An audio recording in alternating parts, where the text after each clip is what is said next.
True. True. Yeah, I see your point there. And for the record, I think this Brooklyn team is going to fail miserably. Not because of anything, but Kyrie. Because I think Kyrie is a cancer to any team he plays on. Because his attitude sucks. He dominates the ball. Whereas you got and James Harden dominates the ball, but That was by he's design. That more. was by design in Houston, though. That he doesn't have to play that way. Yeah, he didn't play that way in OKC when the And he first time hasn't been when he was with, and he hasn't been in Brooklyn. yeah, and KD, KD is just probably the most skilled three-level scorer that I think there's ever been. A lot of that has to do with the fact that he's 6'11" and can do what he can do. But I think that team's going to fail, and it's because of Kyrie. So I'm torn on it. I read today that the Cavs are talking about buying out Andre Drummond, and Andre would go sign with Brooklyn. If that happens, it would change how I feel about him. I don't like a lot of what Kyrie does. I don't like, but to contextualize it again, understanding that Kyrie's been the best basketball player on his team most of his life, he came into that Cleveland situation where they were just terrible, god awful team. LeBron Yeah, comes back. They had a totally different offseason plan. They were going to get Gordon Hayward, and they were going to start building a winner around Kyrie. yeah, LeBron comes, it doesn't happen. Should Kyrie be excited that LeBron came? Yes, because now you get your championship, you get your shoe deal. Because we're not wearing Kyrie's shoes without LeBron going to Cleveland. Just being honest. true. But again, it was a basketball situation that he wasn't necessarily happy in. So he finally, request out, which at the time I had an issue with it, but now I've gained more information. And he's like, LeBron's not going to commit long term. So I don't know what situation I'm going to be in. I'm trying to get somewhere where I can figure out what the state of the franchise is going to be.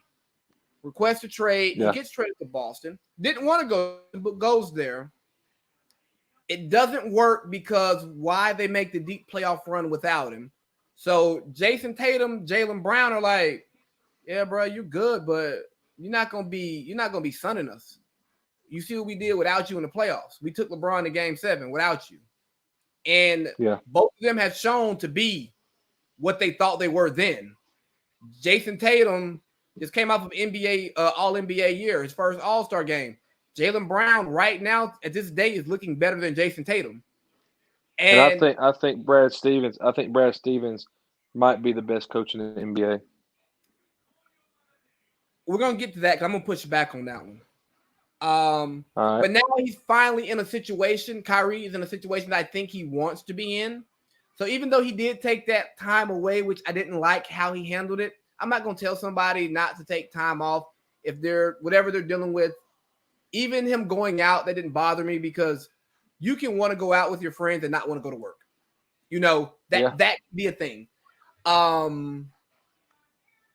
But not communicating it, I have an issue with that. But I also understand if you're in these dark spaces, I've dealt with it before, not communicating what you have going on in your life and you kind of do what you do. And with the leverage that he has in that organization, it's like, what are y'all going to cut me? No. So I don't like it. But I think it's more manageable given this situation because it's somewhere where he wants to be. And when you're somewhere that you want to be doing what you want to do, you will usually put your ego on the back burner a little bit more. Yeah. But to your Brad Stevens point,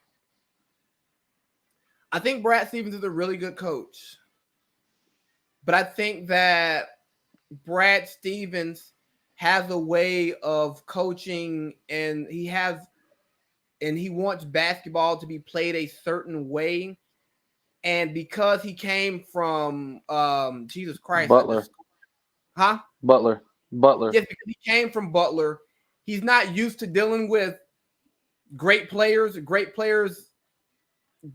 He's good at maximizing average to slightly above average to below average players, right? I don't know if he has the right coaching style for top end players. Yeah, I'm with you. And that's my pushback on Brad Stevens. I got you. I got you. And in the NBA, you got to be a manager of talent more than a basketball coach. Right. Unless you're Nick Nurse in Toronto where you don't have a real superstar. Mm-hmm. Like, fortunately or unfortunately for Brad Stevens, he now has Jason Tatum, a top 15 player in the league, Jaylen Brown, a top 20, who's probably going to move in that top 15 this year. And it's different. It just hits different. Yeah. Yeah.